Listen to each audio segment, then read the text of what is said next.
British ஆட்சி நடந்துகிட்டு இருந்த காலம் 1920களின் கடைசி.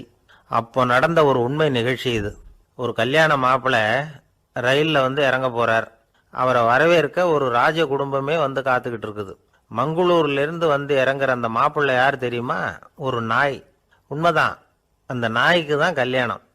சுதேசி சமஸ்தானத்து மன்னர்களில் ஒருத்தர் ஜூனாகட் மகாராஜா. அவரோட வளர்ப்பு நாய் ரோஷனாரா. அதுக்கு கல்யாணம் பண்ணி வைக்கணும்னு ஆசைப்பட்டார். மாப்பிள்ளை தேடினார். மங்களூர் மகாராஜாவோட வளர்ப்பு நாய் ஒன்று இருந்தது, பேரு பாபி. இது ரெண்டுக்கும் கல்யாணம் நடத்த முடிவு பண்ணார். திருமணத்துக்கு வேண்டிய எல்லா ஏற்பாடுகளையும் பண்ணுங்க அப்படின்னு உத்தரவு போட்டார். ஆயிரக்கணக்கான அழைப்புதழ்கள், பல சமஸ்தான மன்னர்கள், ஜமீன்தார்கள், பிரிட்டிஷ் அதிகாரிகள், பெரிய பணக்காரங்க, இப்படி நிறைய பேருக்கு அழைப்புதழ்கள் அனுப்பி வச்சாங்க. பத்திரிகையை பார்த்தவங்கெல்லாம் திகைச்சு போயிட்டாங்களாம். இருந்தாலும் என்ன பண்ணுறது, ராஜாவே அழைக்கிறார், போகாமல் இருக்க முடியுமா? அந்த சமயத்தில் நாட்டின் கவர்னர் ஜெனரலாக இருந்தவர் இர்வின் பிரபு. அவருக்கும் ஒரு பத்திரிகை போயிருக்குது. வாங்கி பார்த்ததும் அவருக்கு பயங்கர எரிச்சல். உடனே குப்பை தொட்டியில் போட்டுவிட்டாராம். மாட்சிமை தங்கிய பிரிட்டன் சக்கரவர்த்தியின் பிரதிநிதியான தன்னை கேவலம் ஒரு நாயின் திருமணத்துக்காக அழைக்கிறதா அப்படின்னு அவருக்கு ஆத்திரம். இருந்தாலும் கல்யாணம் பிரமாதமாக நடந்துதான். கல்யாணத்தன்னைக்கு பொண்ணுக்கு ஸ்பெஷல் குளியல், தண்ணீருக்கு பதிலாக வாசனை திரவியங்கள், பன்னீர், குளிச்சதுக்கு அப்புறம் அலங்காரம், வைர மாலை, முத்து மாலை, ஏகப்பட்ட அலங்காரம். மாப்பிள்ளையை அழைக்கிறதுக்கு ரயில்வே ஸ்டேஷனில் ராஜ குடும்பமே காத்துக்கிட்டு இருக்குது. அவங்களோட வளர்ப்பு நாய்கள் 250. அத்தனை நாய்களுக்கும் பட்டு துணி போத்தி இருக்குது. முத்து வடங்கள் அணிவிச்சிருக்கிறாங்க. எல்லாம் ராஜ நாய்கள்.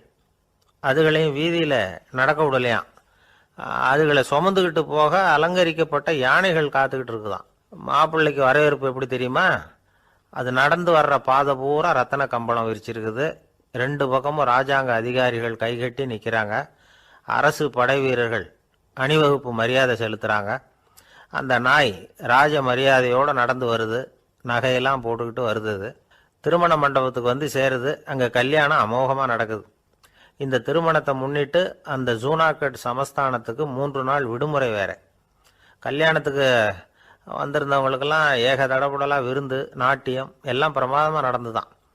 இந்த கல்யாணத்தில் கலந்துக்க வந்திருந்த மற்ற சமஸ்தானத்து மன்னர்கள், திவான்கள், அரச குடும்பத்தினர், இப்படி அவங்க 700 பேராம்.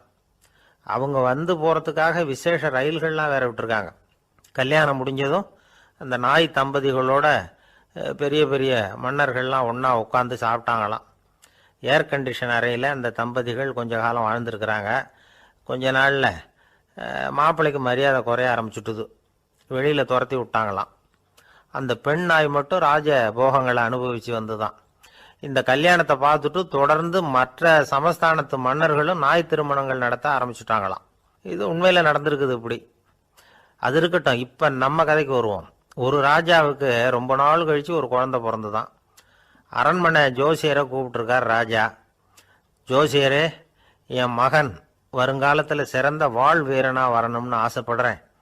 வருவானாங்கிறத கொஞ்சம் பார்த்து சொல்லுங்களேன் அப்படின்னாராம். ஜோசியர் சொன்னார், மன்னா, உங்கள் புள்ள வாழ் வீரனாக வர்றது கஷ்டம். ஆனால் அவரும் உங்களை மாதிரியே நாய்க்குட்டிகள் பேரில் பிரியமாக இருப்பார். அதுகளுக்கு கல்யாணமும் பண்ணி வைப்பார் அப்படின்னாராம். அது எப்படி கண்டுபிடிச்சிங்க அப்படின்னு கேட்டிருக்கார் ராஜா. அரசே, உங்கள் பிள்ளைக்கு வாழ் மேலே உள்ள பிரியத்தை காட்டிலும் நாய் மேலே உள்ள பிரியம் அதிகம்ங்கிறதுக்கான அறிகுறி இப்போவே தெரியுது. நல்லா கவனித்து பாருங்க. அவர் வாழ்னு கத்துறாரு அப்படின்னாரு. கவனித்து பார்த்துட்டு அப்படி எனக்கு காதில் விழலையே அப்படின்னாராம் மன்னர். அதனால தான் சொன்னேன், அவர் கத்துறது வாழ்னு கத்தலை, வள்ளுன்னு கத்திக்கிட்டு இருக்கார். அதனால தான் அப்படி சொன்னேன் அப்படின்னாராம் அரண்மனை ஜோசியர். உங்கள் பையன் எப்படி சார் இருக்கான் அப்படின்னு விசாரித்தார் ஒருத்தர். அவன் என்ன சார், எதை சொன்னாலும் காதில் வாங்க மாட்டேங்கிறான், அவன் பாட்டுக்கு போகிறான் வர்றான் அப்படின்னு சொல்லி அழுத்துக்கிட்டார் அப்பா. பெரியவங்க சொல்கிறத சின்ன பிள்ளைங்க கேட்கறது இல்லைங்கிறது ஒரு குறை. பெரியவங்க சொல்கிறது சின்ன பிள்ளைங்க காதலையே விழறது இல்லைங்கிறது ஒரு குறை.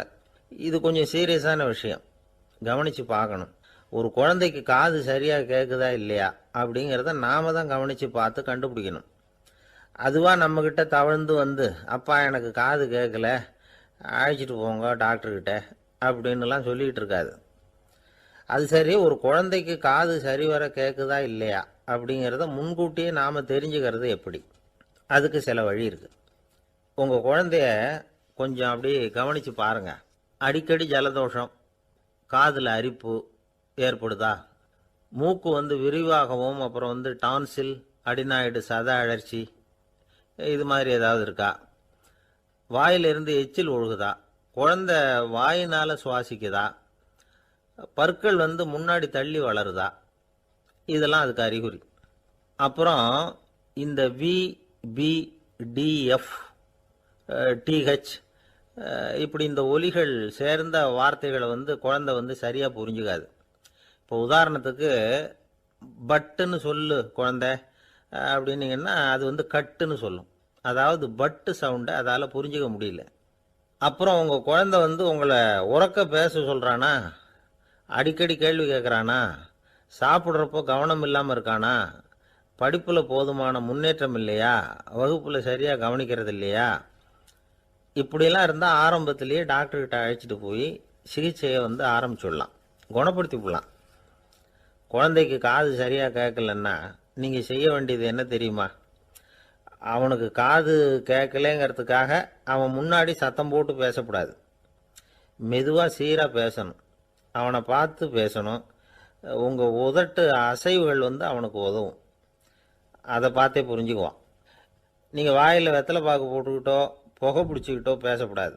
அப்படி பேசினா அவனால் அந்த உச்சரிப்பை சரியாக புரிஞ்சிக்க முடியாது. ஒரு வார்த்தையை சொல்கிறீங்க, அவனுக்கு புரியல அப்படின்னா அதே வார்த்தையை மறுபடியும் சொல்லணும். அவனுக்கு நீங்கள் முதல்ல சொன்ன வார்த்தை புரியலேன்னு நினச்சிக்கிட்டு மறுபடியும் திருப்பி சொல்கிறப்போ அதே அர்த்தம் வரக்கூடிய வேற வார்த்தையை சொல்லக்கூடாது. இப்படிலாம் நடந்துக்கிட்டா அவனுக்கு மன திடத்தை ஏற்படுத்த முடியும். இல்லைன்னா அவனுக்கு தாழ்வு மனப்பான்மை வந்துடும். குழந்தைக்கு காது கோளாறுன்னா ஆரம்பத்திலேயே டாக்டர்கிட்ட அழைச்சிட்டு போனால் போதும், குணப்படுத்தி விடலாம்.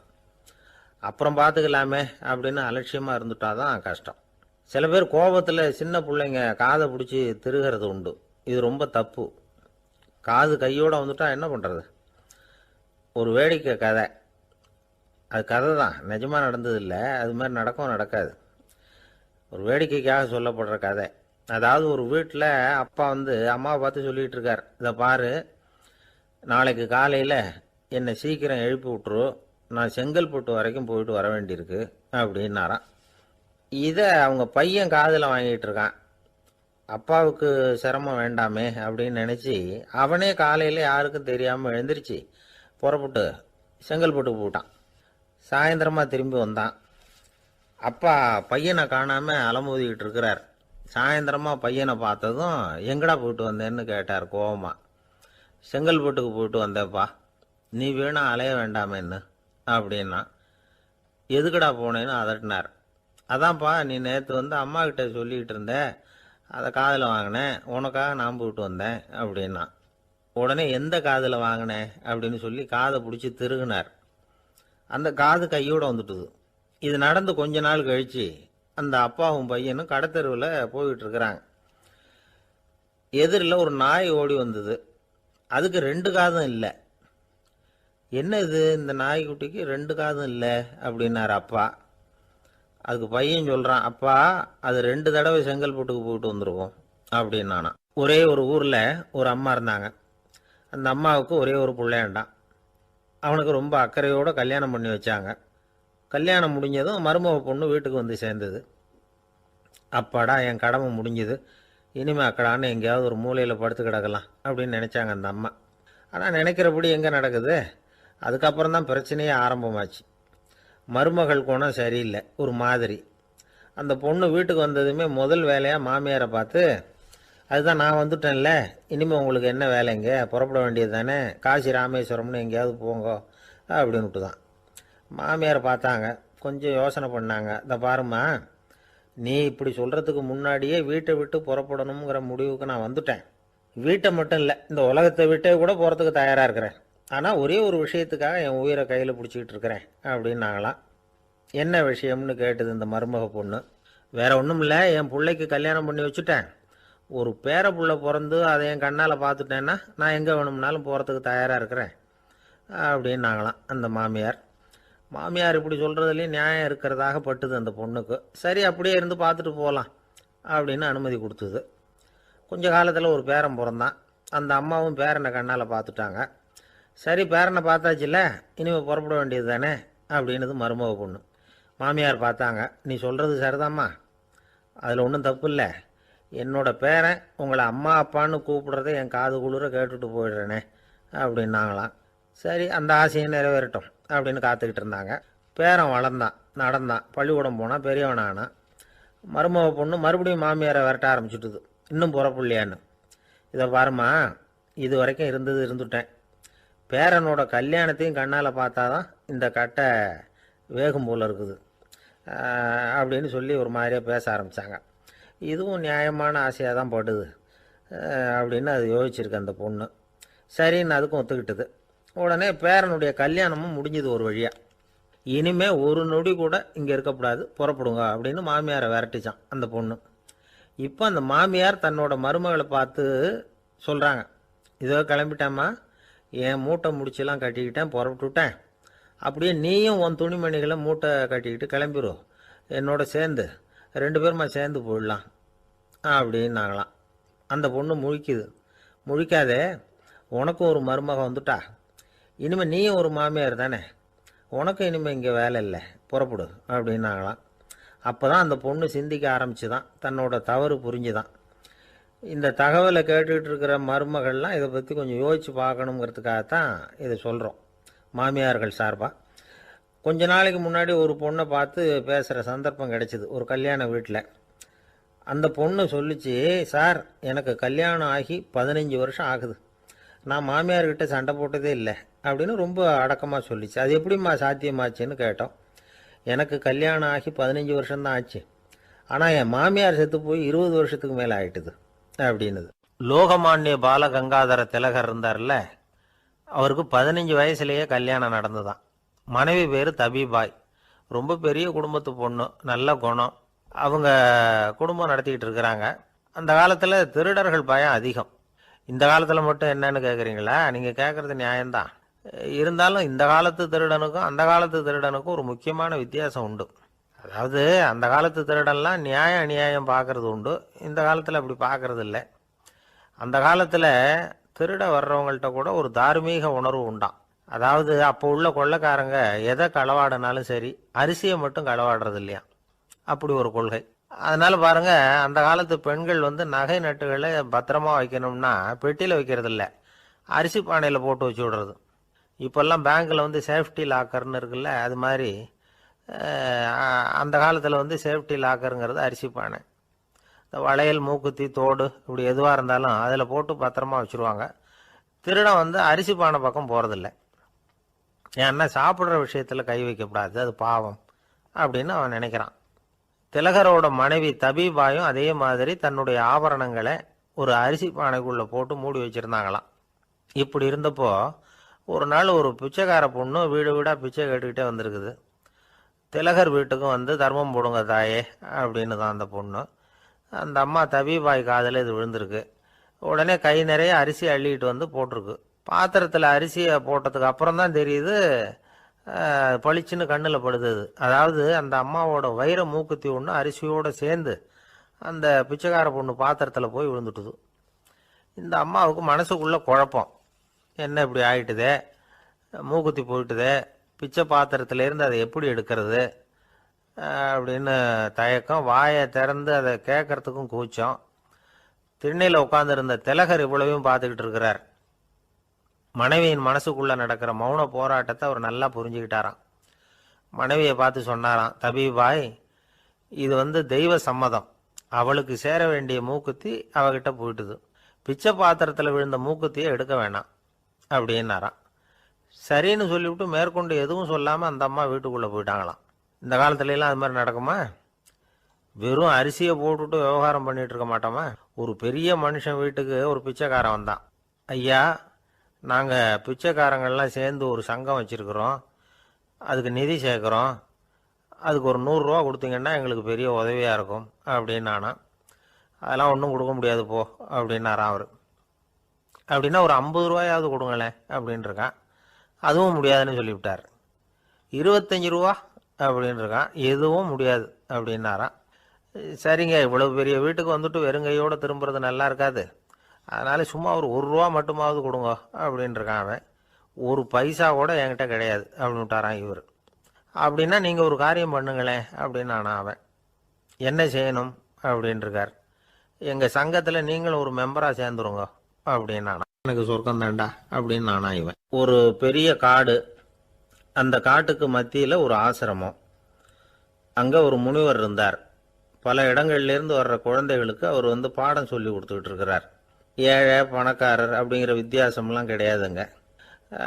எல்லாரும் அவர்கிட்ட தங்கள் பிள்ளைகளை அனுப்பி வச்சாங்க. மன்னர்களுடைய பிள்ளைங்க கூட அங்கே அவர்கிட்ட தான் படிக்கிறதுக்கு வருவாங்க. ஆனால் அந்த முனிவரை பொறுத்த வரைக்கும் எல்லா பிள்ளைங்களும் ஒன்று தான்.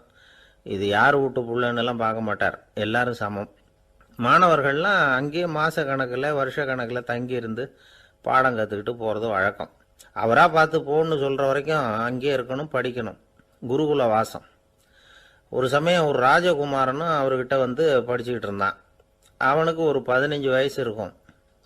சில வருஷம் கழித்து இந்த முனிவர் தன்கிட்ட இருக்கிற மாணவர்களுக்கெல்லாம் பரீட்சை வச்சார். அவங்களுடைய அறிவு முதிர்ச்சியை கணிக்கிறதுக்காக பல சோதனைகள்லாம் வச்சார். ஒவ்வொருத்தராக பார்த்து இனிமேல் நீங்கள் உங்கள் வீட்டுக்கு போகலாம் அப்படின்னு சொல்லி அனுப்பி வச்சுக்கிட்டு இருக்கிறார். எல்லாரும் போயிட்டாங்க. கடைசியாக மிஞ்சி இருந்தது ஒரே ஒரு மாணவன். அவனை மட்டும் வீட்டுக்கு அனுப்பலை. யார் அந்த பையன் தெரியுமா? அவன்தான் அந்த ராஜகுமாரன். ராஜகுமாரனுடைய தந்தைக்கு, அதுதான் இந்த ராஜாவுக்கு, அங்கே வயசு ஏறிக்கிட்டே போகுது. என்ன இது, படிக்க போன பையன் இன்னும் திரும்பி வரலையே அப்படின்னு நினைச்சார். வந்துட்டா சீக்கிரமாக அவனுக்கு பட்டம் கட்டிவிட்டு நாம் விலகிக்கலாமே அப்படின்னு நினச்சாரு. கல்யாணம் வேற பண்ணி பார்க்கணும் பையனுக்கு. ஆனால் பையன் வர்ற வழியை காணும். ராஜா பார்த்தார். சரி, நேர்லேயே போய் என்னன்னு தெரிஞ்சுட்டு வந்துடுவோம் அப்படின்னு காட்டுக்கு புறப்பட்டார். அங்கே போய் முனிவரை பார்த்தார். முனிவர் இவரை அன்பாக வரவேற்று உட்கார வச்சார். அதுக்கப்புறம் ராஜா மெதுவா, எல்லாரையும் வீட்டுக்கு அனுப்பி வச்சுட்டிங்களாமே, ஏன் பிள்ளைய மட்டும் அப்படின்னு சொல்லி மெதுவாக இழுத்தார். முனிவர் இதுக்கு உடனே பதில் சொல்லலை. ராஜாவை கூப்பிட்டுட்டு போய் விருந்தினர் குடிசையில் தங்க வச்சார். அதுக்கப்புறம் சொன்னார், உங்கள் மகன் எல்லா பாடங்கள்லையும் முதல் இடம் வாங்கியிருக்கான். இப்படி முதலாவதாக வர்ற மாணவனுக்கு நாங்கள் இன்னொரு தேர்வு வைக்கிறது வழக்கம். அதுலேயும் அவன் முதலாவதாக வந்துட்டான்னா அவன் ஒரு பெரிய வித்வான் அப்படிங்கிற கௌரவத்தை அடைஞ்சிருவான் அப்படின்னார். அதாவது முனிவர் அப்படி சொல்கிறார். அப்படி சொல்லிவிட்டு போயிட்டார் அவர். ராஜா அங்கேயே தங்கிட்டார். ராத்திரி படுத்து தூங்கினார். காலையில் எழுந்திரிச்சு அந்த குடிசைக்கு வெளியில் வந்தார் பல்லு விளக்கிறதுக்காக. அந்த சமயத்தில் தூரத்தில் ஒருத்தன் ஒரு கையில் கோடாலியை வச்சுக்கிட்டு தலையில் ஒரு பெரிய விறகு கட்டை சுமந்துக்கிட்டு வந்துக்கிட்டு இருக்கிறது மாதிரி தெரிஞ்சுது. யாராவது விறகு வெட்டியாக இருக்கும் அப்படின்னு நினைச்சார் ராஜா. கிட்ட வந்ததும் உத்து பார்க்குறாரு. பார்த்தா அது தன்னோட புள்ள. திகைச்சு போயிட்டார். என்ன இது, ஒரு ராஜகுமாரனை கூட இது மாதிரி வேலையெல்லாம் செய்ய சொல்கிறாங்களே அப்படின்னு நினைச்சார். ராஜகுமாரன் விறகு கட்டை கொண்டுகிட்டு போய் கொல்லை பக்கம் வச்சான். அந்த சமயம் முனிவர் அங்கே வந்தார். என்ன மகனே, விறகு வெட்டிட்டு வந்துட்டியா? சரி, இப்போ ஒரு துடைப்பத்தை எடுத்துக்கோ, விருந்தினர் குடிசையின் வாசல் பக்கத்தை கூட்டி பெருக்கி சுத்தம் பண்ணு போ அப்படின்னார். அப்படியே செய்கிறேன் குருவே அப்படின்னு சொல்லிவிட்டு போனான். சுத்தம் பண்ண ஆரம்பிச்சிட்டான். ராஜா பார்த்தார் இதை. உடனே ஓடியாந்தார். மகனே, என்ன காரியம் பண்ணுற? துடைப்பத்தை கீழே போடுனார். இப்போ அந்த ராஜகுமாரன் சொல்கிறான், தந்தையே, இது என்னுடைய குருதேவரோட உத்தரவு. இங்கே நான் ஒரு மாணவன். இங்கே அரசனும் ஒன்று தான், ஆண்டியும் ஒன்று தான். குருதேவர் சொல்கிறத மறுக்காமல் செய்கிறது தான் எங்கள் கடமை அப்படின்னா. இந்த சமயம் முனிவர் அங்கே வந்தார். இவனை முதுகில் தட்டி கொடுத்தார். அப்புறம் ராஜா கிட்ட சொன்னார், அரசே, உங்கள் புள்ள எங்கள் கடைசி தேர்வுலையும் வெற்றி பெற்றுட்டான். பணிவு தான் மாணவர்களின் மிக உயர்ந்த குணம். குருநாதர் சொல்றது மனசுக்கு பிடிக்கலன்னா கூட மறுக்காம செய்யணும். அப்படி செய்யறதுனால எதை செய்யலாம் எதை செய்யக்கூடாது அப்படிங்கிற விவேகம் அவங்களுக்கு வந்துடும். செய்யக்கூடாததை கூட பெரியவங்க சொல்லிவிட்டா செஞ்சுதான் ஆகணும் அப்படிங்கிற பணிவு அவங்களுக்கு வந்துடும். இந்த குணம் வந்துட்டுதுன்னா அவங்க எத்தனை கடினமான வேலையா இருந்தா கூட ரொம்ப சுலபமா செஞ்சு முடிச்சிருவாங்க. தூக்கத்திலேயும் அப்புறம் துக்கத்திலேயும் தோண்டு போட மாட்டாங்க. இந்த பணிவும் விவேகமும் அவங்க கிட்ட மன உறுதியை ஏற்படுத்தும். அந்த உறுதி உங்க பையனுக்கு வந்தாச்சு. இனிமே அவனை நீங்க அழைச்சிட்டு போகலாம். அவன் நிச்சயமா பேரும் புகழும் பெறுவான் அப்படின்னார். ராஜா அவரை பார்த்து, குருதேவா புரிஞ்சுக்கிட்டேன், என்னை மன்னிக்கணும் அப்படின்னாரு. அதுக்கப்புறம் மகனை அழைச்சிக்கிட்டு நாட்டுக்கு திரும்பி வந்துட்டார். இந்த கதையை இன்று ஒரு தகவலில் சொல்லுங்க சார், உங்கள் நிகழ்ச்சியில் சொல்லுங்க சார் அப்படின்னு சொல்லி மாணவர்கள் கேட்டால், பணிவாக இருக்கிறது எப்படி அப்படிங்கிறத புரிஞ்சுக்குவாங்க அப்படின்னு சொன்னார் ஒருத்தர். சரி சொல்லுவோம், அதுக்கு முன்னாடி நேர்லேயே ஒரு பையன்கிட்ட சொல்லி பார்க்கலாமே அப்படின்னு தோணுச்சு. உடனே ஒரு பையனை கூப்பிட்டோம். ஏன்பா உங்கள் வாத்தியார் உனக்கு இது மாதிரி ஒரு பரீட்சை வச்சா என்ன பண்ணுவேன் அப்படின்னு கேட்டோம். நானும் அப்படி தான் சார் நடந்துக்குவேன், விறகு வெட்டுவேன், தொடப்பத்தினால கூட்டி சுத்தம் பண்ணுவேன், உடனே செஞ்சு முடிச்சிருவேன் சார் அப்படின்னா.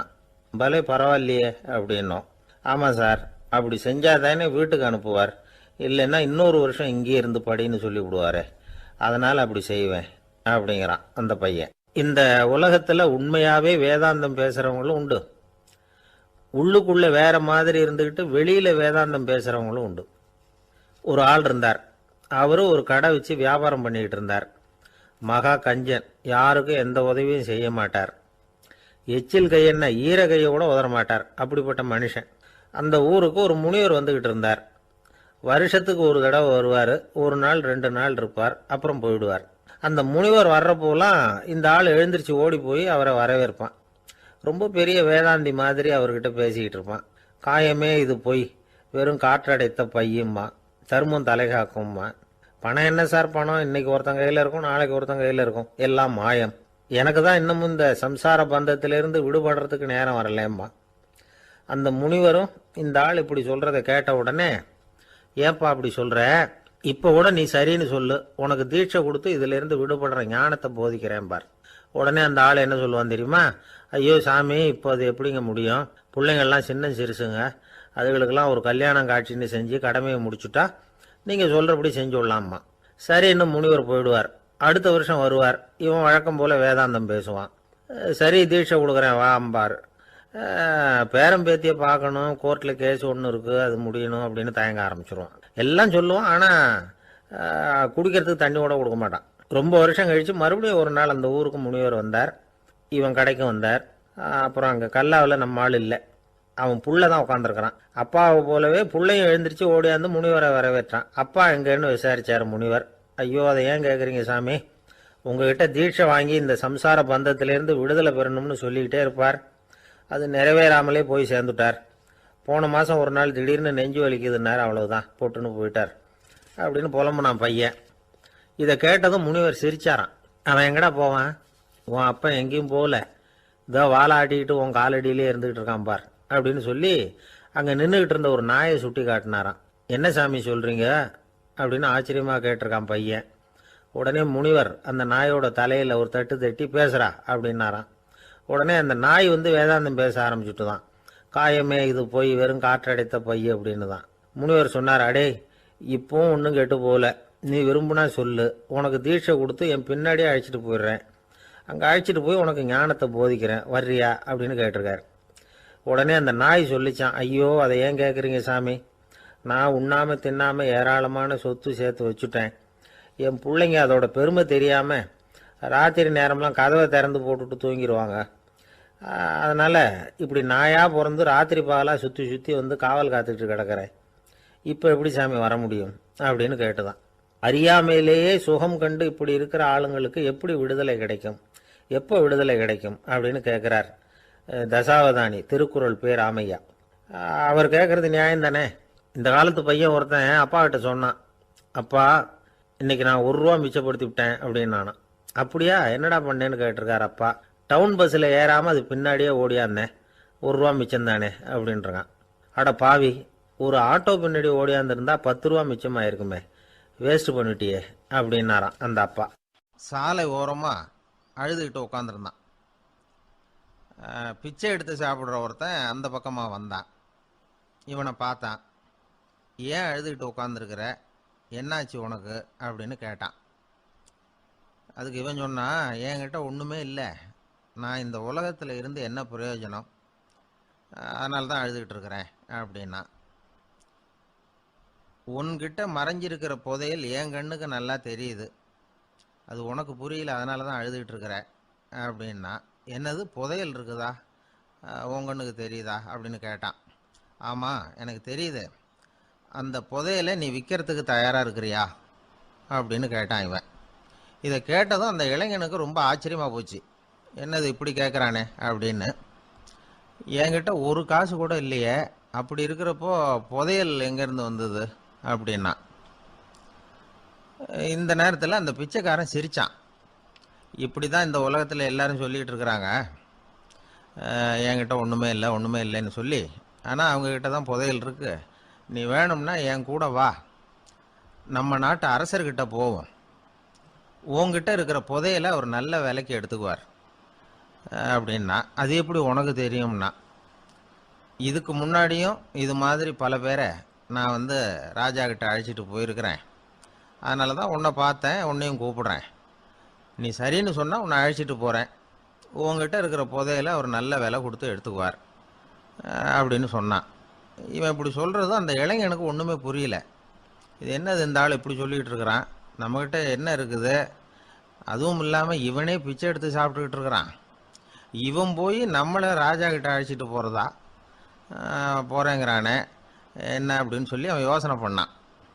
என்ன யோசிக்கிற, உனக்கு பணம் வேணும்னா என்னோட வா அப்படின்னா. இளைஞன் ஒரு முடிவுக்கு வந்தான். சரி, இங்கேயே உட்காந்துக்கிட்டு இருக்கிறத விட அங்கேயாவது போய் பார்ப்போமே, இங்கே அழுதுட்டு உட்காந்துருக்கிறதுல என்ன பிரயோஜனம், ஏதோ கூப்பிட்றான் போய் பார்த்துட்டு வருவோமே அப்படின்னு சொல்லி அவன் கூட புறப்பட்டான். பிச்சைக்காரன் முன்னாடி போயிட்டே இருக்கிறான், இந்த இளைஞன் பின்னாடி நடந்து போயிட்டுருக்கான். ரெண்டு பேரும் அரண்மனையை நோக்கி போகிறாங்க. பாதி வழி போயிருப்பாங்க. வழியில் அந்த பிச்சைக்காரன் சொன்னான், இதை பாரு, முன்னாடியே சில விஷயங்களை நாம் பேசிக்க வேண்டியிருக்கு. சரியாக தெளிவாக முடிவு எடுத்துக்கிட்டு அதுக்கப்புறம் ராஜாக்கிட்ட போகணும். ஏன்னா அங்கே போய் அது முடியாது இது முடியாதுன்னு நாம் நமக்குள்ளே சண்டை போட்டுக்கிட்டு இருக்க முடியாது. ராஜாவுக்கு விலையை பற்றி கவலையே இல்லை, எவ்வளவு சொன்னாலும் நமக்கு பணம் கிடச்சிரும். ஆனால் அதுக்கப்புறம் நான் இதை விற்கிறதுக்கு தயாராக இல்லைன்னு சொல்லிடக்கூடாது. அதனால் வந்து புதையலை விற்கிறதா இல்லையாங்கிறத இங்கேயே தெளிவாக முடிவு செஞ்சுக்கணும். இல்லைன்னா ராஜா கிட்ட போய் அங்கே போய் குழப்பிக்கிட்டு இருக்க முடியாது அப்படின்னு சொன்னான். இளைஞனுக்கு ஒன்றுமே புரியல. என்ன சொல்கிற நீ, என்கிட்டயா புதையலா, எங்கே இருக்குது அப்படின்னு சொல்லி குழம்பி போனான். இப்போ அந்த பிச்சைக்காரன் சொன்னான், இதை பாரு, இப்போ உதாரணத்துக்கு உன்னுடைய கண்களை எடுத்துக்கோ, அதுக்கு நீ என்ன விலை கேட்டுற போகிற. நான் வந்து அதுக்கு ராஜா கிட்டே இருந்து ஒரு 50,000 ரூபா வாங்கி தர முடியும். உன்னுடைய இருதயத்தை கொடுக்குறியா, 20 லட்சம் ரூபா வாங்கி தரேன். மூளையை கொடுக்குறியா, 30 லட்சம் வாங்கி தரேன். என்ன சொல்கிற அப்படின்னு சொல்லி இந்த பிச்சைக்காரன் பேசிக்கிட்டே போகிறான். இளைஞனுக்கு கோபம் வந்துட்டுது. என்ன உளர்ற, உனக்கு என்ன பைத்தியமா, கண்ணையும் மூளையையும் இருதயத்தையுமா விற்பாங்க, என்ன விலை கொடுத்தாலும் அதையெல்லாம் நான் விற்கிறதுக்கு தயாராக இல்லை, நான் விற்க மாட்டேன், அதை கொடுத்துட்டு நான் என்ன பண்ணுறது. இப்படி நான் மட்டும் இல்லை, யாருமே இதை விற்கிறதுக்கு தயாராக இருக்க மாட்டாங்க அப்படின்னு சொன்னான் அந்த இளைஞன். இவன் இப்படி சொன்னதும் அந்த பிச்சைக்காரன் வாய் விட்டு சிரிக்க ஆரம்பிச்சுட்டான். இப்போ பைத்தியமானது நானா நீயா, லட்சக்கணக்கான கோடிக்கணக்கான ரூபாய் பொறுமானம் உள்ள பொருள்களை உங்ககிட்டயே வச்சுக்கிட்டு விற்க முடியாதுன்னு சொல்கிற நீ தான் ஏழை, என்கிட்ட ஒன்றுமே இல்லைன்னு மரத்தடியில் உட்காந்து அழுதுகிட்டு இருக்கிறியே அப்படின்னு சொன்னான். இன்றைக்கி பார்த்தீங்கன்னா பல பேர் தன்கிட்ட புதைஞ்சிருக்கிற ஆற்றலை புரிஞ்சிக்க முடியாமல் அவதிப்பட்டுக்கிட்டு இருக்கிறாங்க. நம்மக்கிட்ட என்ன இருக்குங்கிறது அவங்களுக்கு தெரியறதில்ல.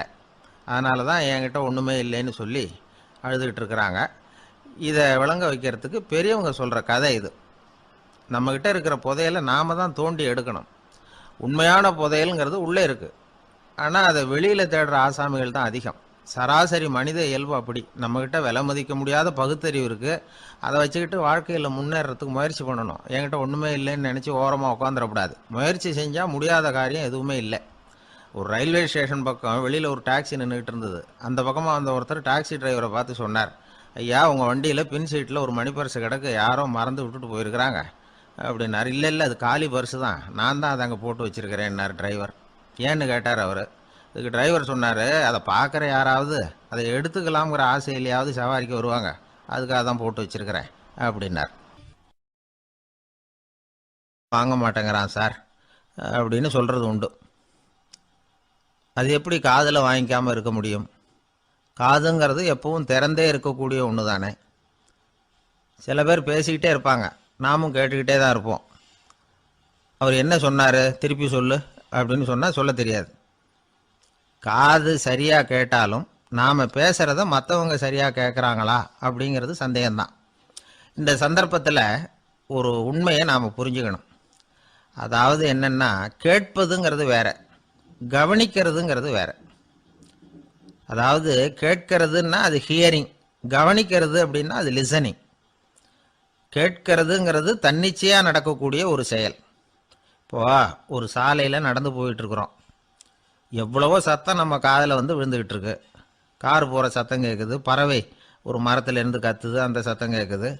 இப்படி நிறைய காதில் விழுந்துக்கிட்டு இருக்கு. ஆனால் கவனிக்கிறதுங்கிறது எப்படின்னா, நம்ம முழு மனசை செலுத்தி உன்னிப்பாக கேட்கறது. எத்தனையோ சத்தத்துக்கு நடுவில் தன்னுடைய குழந்தை அழற சத்தத்தை தாய் தெரிஞ்சுக்க முடியுது இல்லையா, அது மாதிரி. விவரம் தெரிஞ்சவங்கெல்லாம் என்ன சொல்கிறாங்கன்னா, கவனித்தல் அதாவது லிசனிங் அப்படிங்கிற செயலில் 3 அம்சங்கள் இருக்கிறதாக சொல்கிறாங்க. அது என்ன 3 அம்சங்கள் அப்படின்னா, முதல்ல காதால் கேட்கறது, இது முதல் அம்சம். ரெண்டாவது என்னன்னா கேட்டதை புரிஞ்சுக்கிறது. மூணாவது என்னன்னா என்ன புரிஞ்சுக்கிட்டோங்கிறத தெரிவிக்கிறது, ஃபீட்பேக் அப்படின்னு சொல்கிறோமே அது. ஒரு ஆசிரியர் வகுப்பில் பாடம் நடத்திக்கிட்டு இருக்கிறார். வெறுமனே கேட்குற குழந்தை ஒரு காதால் வாங்கி இன்னொரு காதால் விட்டுடும். அதாவது கேட்குற குழந்தை அப்படி செய்யும். ஆனால் கவனிக்கிற குழந்தை கேட்டதை புரிஞ்சுக்கும். என்ன புரிஞ்சுக்கிட்டேன்னு கேட்டால் பதில் சொல்லும்.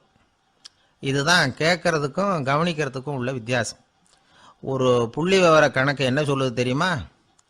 ஒரு மனிதன் எழுதுறது மூலமாக 6% அறிவை பெருக்கிக்கிறானா, எழுதுறது மூலமாக. படிக்கிறது மூலமாக 19% அறிவை பெருக்கிக்கிறானா. பேசுறது மூலமாக 30% அறிவை பெருக்கி கொள்ளுகிறான் அப்படின்னு சொல்கிறாங்க. ஆனால் பாருங்கள், கவனிக்கிறது மூலமாக 45% அறிவை பெருக்கிக் கொள்ளுகிறான் அப்படிங்கிறது புள்ளி விவரம். அதனால் கற்றலின் கேட்டல் நன்று அப்படின்னு சொல்கிறாங்க இல்லையா, அது இதுதான். அதனால் கவனிக்கிறது மூலமாக அதிக அறிவை நாம் பெருக்கிக் கொள்ள முடியும். கேள்வி ஞானம்தான் ரொம்ப சிறந்தது அப்படிங்கிறார் வள்ளுவர். அதாவது கவனித்து கேட்கணும், அதுதான் முக்கியம். இப்போ மற்றவங்க சொல்கிறத நல்லா கவனிக்க முடியாதபடிக்கு நாமே சில தடைகளை ஏற்படுத்திக்கிறோம், அல்லது நம்ம அறியாமலே அப்படி ஒரு தடை உண்டாயிடுது. அந்த தடைகளை தாண்டணும் அல்லது தகர்த்து எறியணும் அப்படிங்கிறது பெரியவர்கள் சொல்லுகிற யோசனை. அது என்ன தடைகள் அப்படின்னா, நமக்கு தெரியாத இவர் என்ன சொல்லிட போகிறார் அப்படிங்கிற நினப்பு, இது ஒரு தடை. சொல்லி முடிக்கிறதுக்கு முன்னாடியே குறுக்க பேசுறது, மனசு அங்கேயும் இங்கேயும் அலையிறது, இதெல்லாம் தான் தடைகள். ஆசிரியர் பாடம் நடத்துகிறார் அப்படின்னா மாணவர்கள் அக்கறையாக கவனிக்கணும், அப்போ தான் பரீட்சையில் பாஸ் ஆக முடியும். வீட்டுக்குள்ள கணவன் சொல்கிறத மனைவி கவனித்து கேட்கணும், மனைவி சொல்கிறத கணவன் கவனித்து கேட்கணும், இல்லைன்னா குழப்பமாயிடும். ஒரு அம்மா கோயிலுக்கு போனாங்க, சேலையில் ஒரு முடிச்சு போட்டிருந்தாங்க. எதுக்கு சேலையில் முடிச்சு போட்டு வச்சுருக்குறீங்க அப்படின்னு கேட்டாங்க. எங்கள் வீட்டுக்காரர் ஒரு கடிதத்தை மறக்காமல் தபால் போட்டியில் போட்டுடணும்னு சொன்னார், ஞாபகத்துக்காக முடிச்சு போட்டு வச்சுருக்கிறேன் அப்படின்னாங்க. கடிதத்தை பெட்டியில் போட்டுட்டிங்களா அப்படின்னு கேட்டாங்க.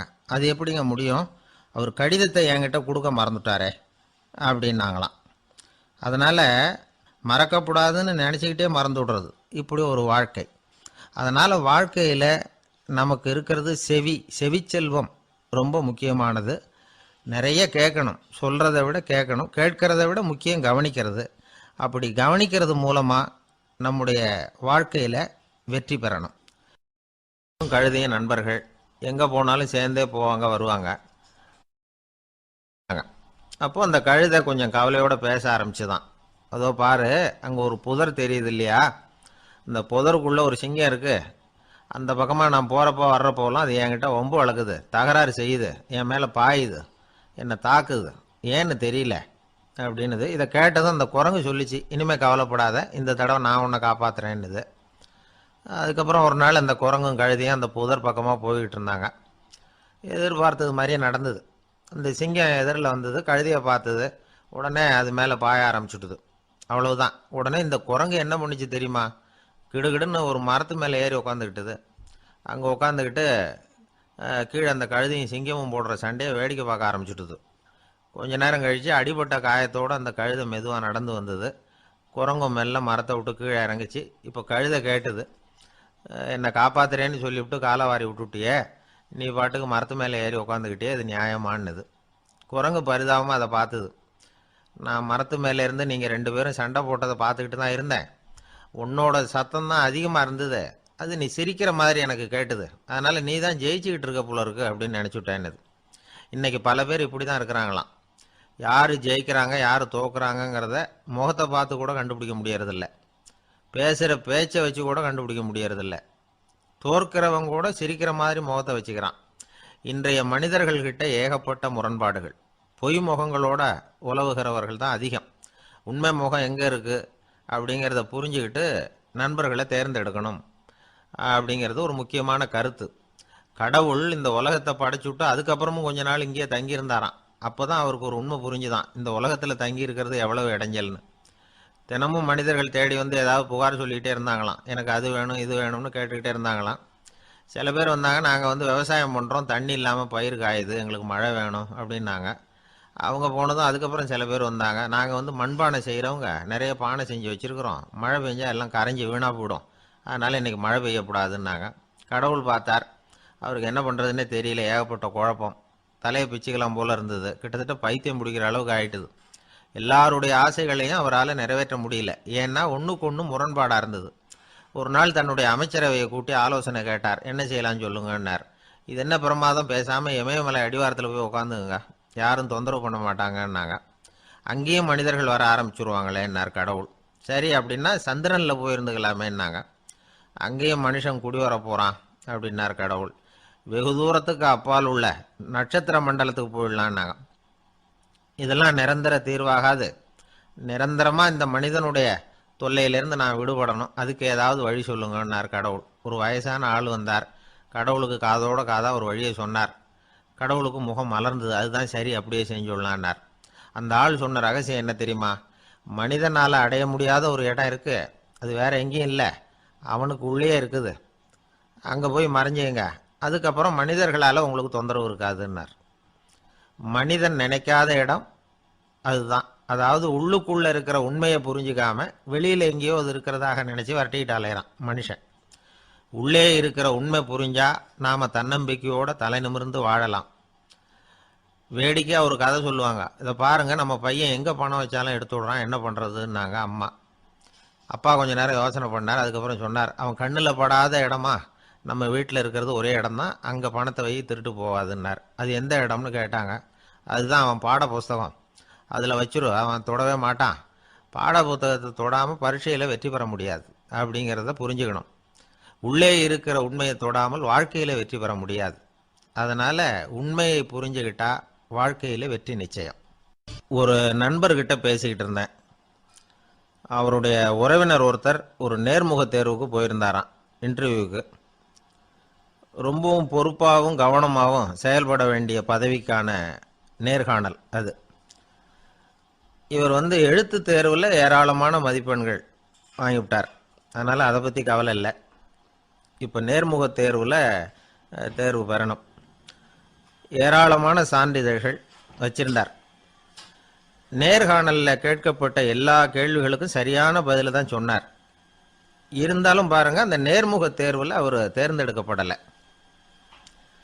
என்ன காரணம் அப்படின்னு பின்னாடி விசாரித்தப்போ தான் விவரம் தெரிஞ்சுதான். அது என்ன ஆயிருக்குதுன்னா, அந்த நேர்காணலின் போது இவர் வந்து நடந்துக்கிட்ட முறையில் சில தவறுகள் நடந்து போச்சான். முக்கியமாக வந்து 2 தவறுகள். ஒன்று, அவங்க ஒரு கேள்வியை கேட்டு முடிக்கிறதுக்குள்ளேயே இவர் பதில் சொல்ல ஆரம்பிச்சுட்டாராம். 2வது என்னன்னா, இவர் நாற்காலியில் தாராளமாக இயல்பாக சாஞ்சி உட்காராம நாற்காலி முனையில் உட்காந்துருந்தாராம். இந்த 2 விதமான செயல்பாடுகளும் இவர் வந்து அவசரப்படுறவர், பதற்றப்படுறவர் அப்படிங்கிறதுக்கான அடையாளங்கள். அதாவது கேள்வியை கேட்டு முடிக்கிறதுக்குள்ளேயே முந்திக்கிட்டு பதில் சொல்கிறது. 2வது, நாற்காலியில் இயல்பாக தாராளமாக உட்காராம நாற்காலி முனையில் உட்கார்றது. பார்க்க போகிற வேலைக்கு அவசரம், பதற்றம் இது 2 இருக்கக்கூடாதான். அதனால் மார்க் இருந்தும் சர்டிஃபிகேட் இருந்தும் அந்த வேலை வாய்ப்பு அவருக்கு கிடைக்கல. வேலை கொடுக்குறவங்க நம்மக்கிட்ட இருந்து என்ன தான் எதிர்பார்க்குறாங்க, இதை தெரிஞ்சு வச்சுக்கிறது நல்லது. முதல்ல மற்றவர்களுடன் தொடர்பு கொள்ளும் திறமை, அதாவது எபிலிட்டி டு கம்யூனிகேட். நீங்கள் நினைக்கிறத அழகாக தொகுத்து வகைப்படுத்தி சொல்ல தெரியுதான்னு பார்ப்பாங்க. உங்கள் திட்டங்களை அடுத்தவங்க ஏற்றுக்கொள்ளக்கூடிய விதத்தில் வெளிப்படுத்துறதுக்கு உங்களால் முடியுதான்னு பார்ப்பாங்க. இதுக்கு என்ன செய்யறது? குழப்பம் இல்லாமல் சிந்திக்கணும், குழப்பம் இல்லாமல் பேசணும். ரெண்டாவது விஷயம் என்னென்னா புத்திசாலித்தனம், அதாவது இன்டெலிஜென்ஸ். ஏற்றுக்க போகிற வேலையை நல்ல விதமாக செய்ய முடியுமா உங்களால்? அதை எந்தெந்த வழியில் செய்யலாம் அப்படிங்கிறத உங்களால் தீர்மானிக்க முடியுமா? அந்த வேலைக்கான புது புது யோசனைகளை உங்களால் சொல்ல முடியுமா அப்படின்னு பார்ப்பாங்க. இது இன்டெலிஜென்ஸ். மூணாவது தன்னம்பிக்கை, அதாவது செல்ஃப் கான்ஃபிடென்ஸ். உங்களுக்கு அது உண்டா அப்படிங்கிறத கவனிப்பாங்க. எந்த சூழ்நிலையையும் சமாளிக்கணும், எப்படிப்பட்ட மனிதர்களையும் சமாளிக்கிற தைரியம் வேணும், அடுத்தவங்களை நமக்கு சாதகமாக திருப்பக்கூடிய தன்னம்பிக்கை வேணும். நாலாவது பொறுப்புகளை முன்வந்து ஏற்றுக்கொள்ளுதல், வில்லிங்னஸ் டு அக்செப்ட் ரெஸ்பான்சிபிலிட்டி. பொறுப்புகள்லேருந்து நழுவி போக ஆசைப்படாமல் செஞ்சு முடிக்கணும். அஞ்சாவது முன் வருதல், இனிஷியேட்டிவ். வேலையோட முக்கியத்துவம் உணர்ந்து அதை ஏற்றுக்கிட்டு தகுந்த நடவடிக்கைகளை தயங்காமல் எடுக்கிறதுக்கு முன் வரணும். ஆறாவது என்னன்னு கேட்டிங்கன்னா தலைமைத்துவம், லீடர்ஷிப். 4 பேருக்கு தலைமை தாங்கி நல்ல விதத்தில் நடந்துக்க தெரியுதா?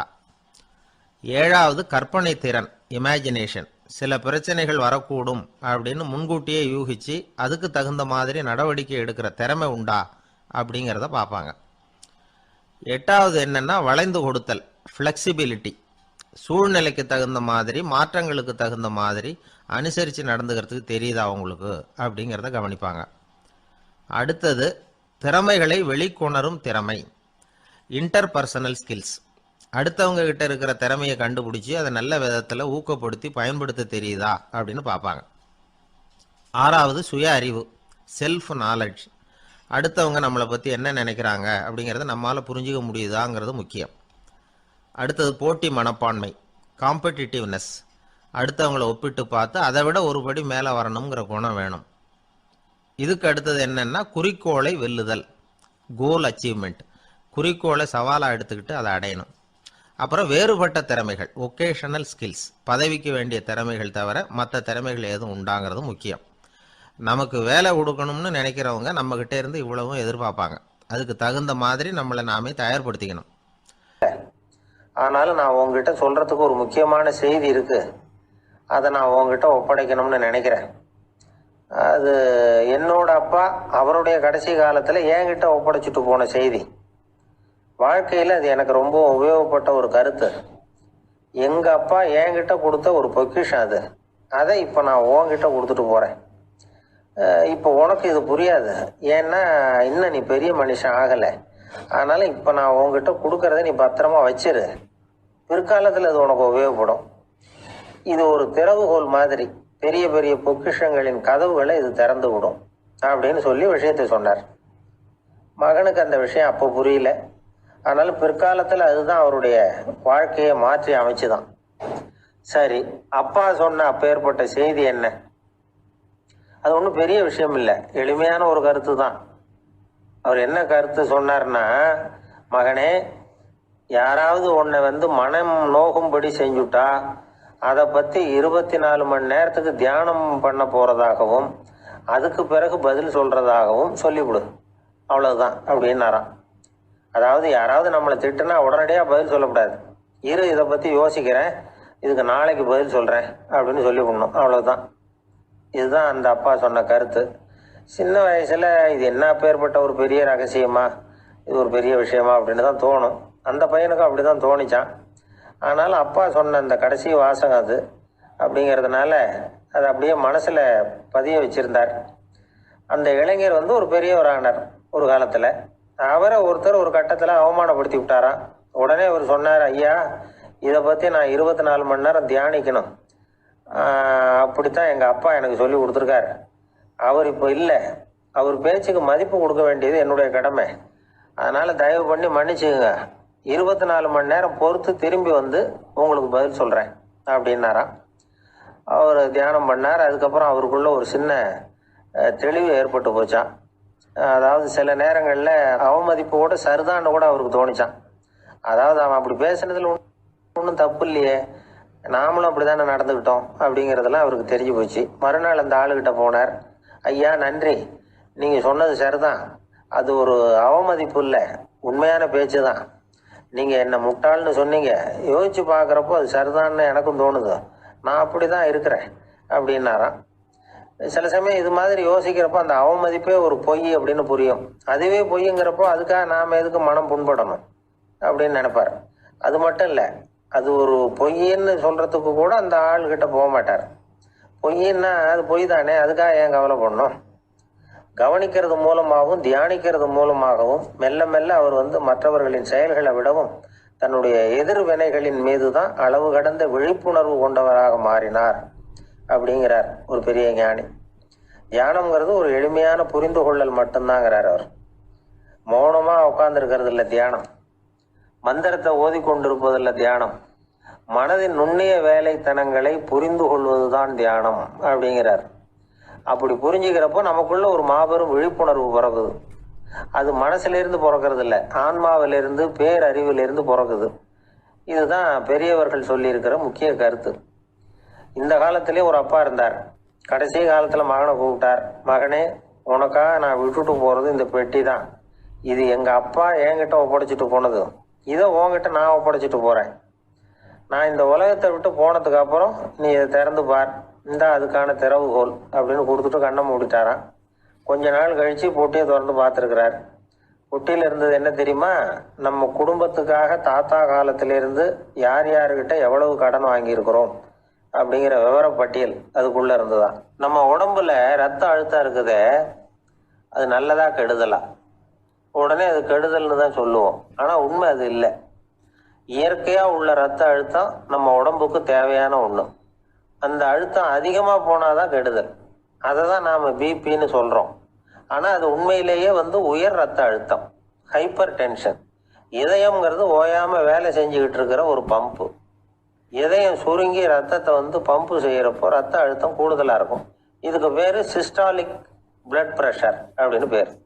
இதயம் விரிந்த நிலைக்கு திரும்புகிறப்போ ரத்த அழுத்தமும் குறையுது. இதுக்கு பேர் டயஸ்டாலிக் பிளட் ப்ரெஷர் அப்படின்னு பேர். இப்படி இது மாறி மாறி இருக்கும். இந்த பிபி 140 90 இப்படின்லாம் சொல்கிறாங்கல்ல, இதுதான். சீராக இருக்க வேண்டிய ரத்த அழுத்தம் ஒரு அளவுக்கு மேலே அதிகரிச்சுட்டா ஆபத்து ஆரம்பம்னு அர்த்தம். சரி, இந்த உயர் ரத்த அழுத்தம் உண்டாகிறதுக்கு என்ன காரணம்? இதனால தான் இது வருதுன்னு ஒரு காரணத்தை குறிப்பிட்டு சொல்ல முடியாது. ஆனால் வம்சாவளி காரணம், ரொம்ப டென்ஷனான சூழ்நிலையில் வேலை செய்கிறது, உடம்பு குண்டாக இருக்கிறது, இதெல்லாம் இந்த ஹை பிபிக்கு துணை செய்யுது. அப்படி தான் எடுத்துக்க வேண்டியிருக்குது.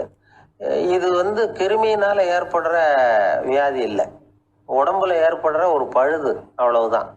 40 வயசுக்கு மேலே தான் பொதுவாக இது பாதிக்கும். அதெல்லாம் சரி, ஒருத்தருக்கு உயர் ரத்த அழுத்தம் இருக்குது, அதை கட்டுப்படுத்துறதுக்கு வழி ஏதாவது உண்டா அப்படின்னா உண்டு. மருந்து கொடுத்தும் சரி பண்ணலாம். மருந்து இல்லாத சிகிச்சை முறைகளும் இருக்குது. இப்போ மருந்து சாப்பிட்றதுன்னா டாக்டர்கிட்ட போயிடலாம். அதுக்கு இப்போ சுமாராக 30 விதமான மருந்துகள் இருக்குதான். மருந்தோட உடல் கட்டுப்பாடும் மனக்கட்டுப்பாடும் சேர்ந்ததுன்னா ரொம்ப விசேஷம். அது இருக்கட்டும், மருந்து இல்லாமல் நாம் செய்ய வேண்டியது என்ன, அதை தெரிஞ்சுக்குவோம். முதல்ல சீரான உடற்பயிற்சி, வாக்கிங் ரொம்ப நல்லது. மனசை அமைதிப்படுத்துறதுக்கு யோகாசனம், ஆழ்நிலை தியானம், இது மாதிரியான பயிற்சிகள் நல்லது. ஒரு காலத்தில் யோகாசனம் பண்ணுங்க தியானம் பண்ணுங்கன்னு சொன்னால் ஒரு மாதிரியாக பார்த்தாங்க. இப்போ மருத்துவ நிபுணர்களே அதெல்லாம் ரொம்ப அவசியம்தான் அப்படின்னு சொல்கிறாங்க. இன்னொரு அதிசய சிகிச்சை முறை இப்போ வழக்கத்துக்கு வந்திருக்குது, பயோ ஃபீட்பேக் அப்படின்னு பேர். மூளையின் அழுத்த அலைகளை பதிவு பண்ணி அதை மறுபடியும் உடம்புக்குள்ளே செலுத்தி இந்த ரத்த அழுத்தத்தை சீராக்கி போடுறாங்க. சில பேருக்கு இந்த ஹை பிபி பார்டர் லைனில் இருக்கும். அவங்களுக்கெல்லாம் மருந்துகள் அவசியம் இல்லை, வாழ்க்கை முறையில் சில மாற்றங்களை பண்ணிக்கிட்டாவே போதும். பிஹேவியரல் மாடிஃபிகேஷன்ஸ்னு சொல்கிறாங்க. அது எப்படின்னா, பரபரப்பான வாழ்க்கை முறையை தவிர்க்கணும், புகைப்பிடிக்கிற பழக்கம், மது அருந்தும் பழக்கம், இதெல்லாம் இருந்தால் விட்டுடணும். சாப்பாட்டில் உப்பை குறைக்கணும், கொழுப்பு சத்து ஆகாரங்களை குறைச்சிக்கணும், முடிஞ்சால் விட்டுடலாம். குடும்பத்தில் ஏற்கனவே யாருக்காவது ஹை பிபி இருந்தால் சந்ததிகள் ஜாக்கிரதையாக இருக்கணும்.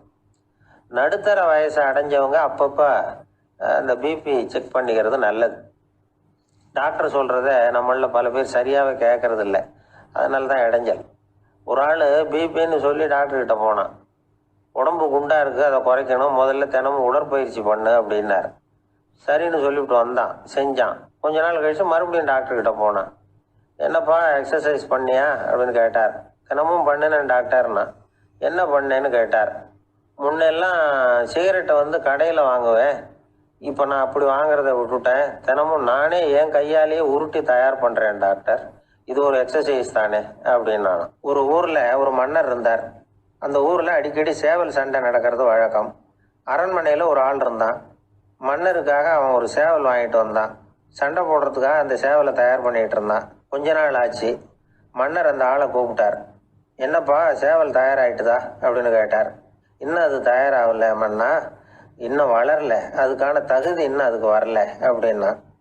எதனால் அப்படி சொல்கிறேன்னாரு. கோபம் ரொம்ப கடுமையாக இருக்குது அப்படின்னா. சரி அப்படின்னு விட்டுட்டார். மறுபடியும் கொஞ்ச நாள் ஆச்சு. இப்போ எப்படி நிலைமை, சேவல் தயாரா அப்படின்னார். இன்னும் இல்லை அரசே, மற்ற சேவல் எங்கேயாவது கூவுற சத்தம் கேட்டால் உடனே இது பரபரப்பாயிடுது, பக்கத்தில் ஒரு சேவலின் நிழலை கண்டா கூட இது பரபரப்பாயிடுது அப்படின்னா. சரி இன்னும் கொஞ்ச நாள் ஆகட்டும்னு விட்டுட்டார். கொஞ்ச நாள் ஆச்சு. இப்போ மறுபடியும் விசாரித்தார். இன்னும் நம்ம சேவலுக்கு அந்த தகுதி வரலமன்னா, போராட்ட உணர்வு அதுக்கு இன்னும் இருந்துக்கிட்டு தான் இருக்குது, உள்ளே மெதுவாக தான் எரிய ஆரம்பிச்சிருக்குது போராட்ட உணர்வு, அப்படி இருக்கக்கூடாது, அது பற்றி எரிய வேண்டாமா அப்படின்னா. இன்னும் கொஞ்ச நாள் ஆச்சு. இப்போ எப்படின்னு கேட்டார். இப்போ அவன் சொன்னான், மன்னா கிட்டத்தட்ட அது போருக்கு தயாராகிட்டுது அப்படின்னு நினைக்கிறேன்னா. எதனால் அப்படி சொல்கிற அப்படின்னு கேட்டார். மற்ற சேவலின் குரலை கேட்டால் அது அசைகிறதே இல்லை, ஒரு பொம்மை மாதிரி ஆயிடுது, அதுக்கு உள்ள ஒரு நுட்பமான விழிப்புணர்வு வந்துட்டுது, அதனால் அது அமைதியாக இருக்குது, மௌனமாக இருக்குது. இனிமேல் அதுக்கு இணையான சேவலே கிடையாது, வெற்றி பெற அது போராட வேண்டிய அவசியமே இல்லை, அதை பார்த்த உடனே எதிரி சேவல்கள் பயந்துட்டு ஓடி போடும் அப்படின்னு சொன்னானான். அந்த சேவலை வளர்த்தவர் வந்து சி சிங் சு அப்படின்னு பேர். இந்த சுசுகி சொன்ன கதையும் அது. ஞானிகள் வந்து என்ன சொல்கிறாங்க தெரியுமா, அந்த சேவலின் ரகசியத்தை நீயும் கற்றுக்கொள், நீ அப்படி ஆயிடு, சண்டை போடாமலே வெற்றிகள் பெறுகிற நுட்பத்தை புரிந்து கொள். இதுதான் ஞானிகள் உபதேசம். ஒரு குருக்கிட்ட ஒருத்தன் போயிருக்கிறான். எனக்கு சண்டை போட கற்றுக் கொடுங்கன்னா. அதுக்கு என்ன செய்யணும்னார்.